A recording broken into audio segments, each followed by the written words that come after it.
when we talked about also God being the standard of judgment. Okay. Yeah. Right. Yeah. Yeah. So God is the standard. He has to be. He's above all. right. Yeah. Right.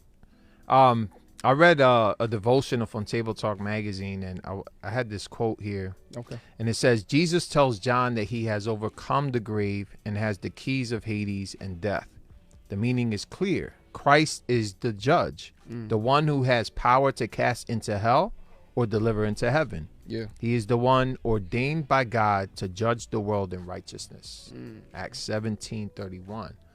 So, you know what I'm saying? Like, So Jesus got the keys. right, right. You heard that Khaled song. He was given He the got the authority keys. to judge all things. You know what Absolutely. I'm saying? So, yeah, that's he's the standard. Yeah. You Yeah. know? Absolutely.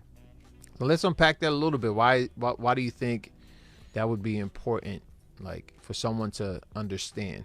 You know what I'm saying? Because if he's the judge, then he would have the first and the final say on what is good and what is bad. Right. If he's the example that we live our life by, or if he's the standard, he's the bar, right? He sets the bar, then we know where we fall in or out of line. Right. We know when we're doing good and when we're doing bad. I mean, if he's over there with it and we're over here with it, something's off. Right. Something's off. We got to get back in line with him. Yeah. And that goes for not just the believer, but the unbeliever. Right? Absolutely. Even if they don't know God, Yeah. they're bound to that standard also. There's many texts in the Bible that talk about God being the final judge of everyone. But I like this one right here. 2 Corinthians chapter 5, verse 10. For we must all appear before the judgment seat of Christ, so that each one may receive what is due for what he has done in the body, whether good or evil. That sums it up for everybody. Yeah. Everyone will stand in front. Well, not stand. We will all fall. We will all fall Right. before the judgment seat of Christ, Yeah. whether we did good or evil. Yeah. And we'll all be judged. Right. I think that when someone comes to faith, to saving faith, right, I think that transition of themselves being the standard, because even if the unbeliever doesn't know it or not, when you're an unbeliever and you don't believe in Jesus, like, you're left with yourself being the standard, or man.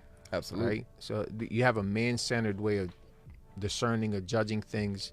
But when you become a Christian, then the standard changes from a God-centered standard. So you pretty much let go of that feeling that you can judge for yourself. Yeah. I mean, you should let go, but you know how it is, that transition, like, out, that need for autonomy sometimes sneaks up on you. Even for the older saints, it happens. Yeah. You know, but I think it's a constant struggle, constant battle that we deal with the rest of our life until we're perfected. Yeah. It is thinking that, we have the right way of thinking outside of Christ. Right. Right. And key word on outside of Christ, because when you're inside of Christ, you end up having the right mind.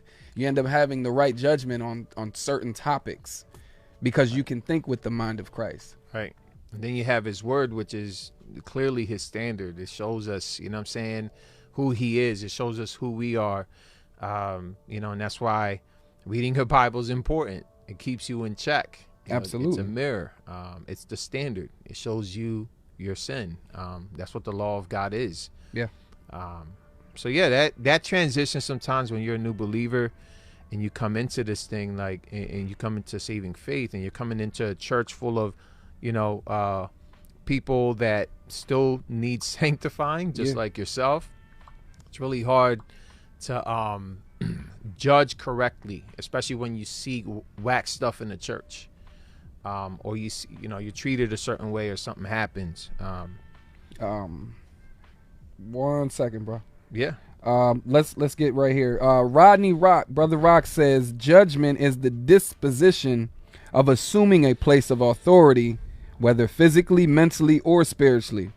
Christians are called to be judges, but we do that by and through the authority of God, and done so righteously. When Christians judge unrighteously, we misuse and corrupt the authority and goodness of God. Who that? I like that. Yeah. I like that. Yeah. That's a really good way of putting it. Josiah says, my favorite verse on judgment is Matthew 7, verse 1 and 2. We are judged by the exact standard we judge others. It started with the judgment made in the Garden of Eden, which brought us under judgment as we tried to judge like God. It's why Jesus was judged for us. Right. So you guys are definitely coming with some truth here.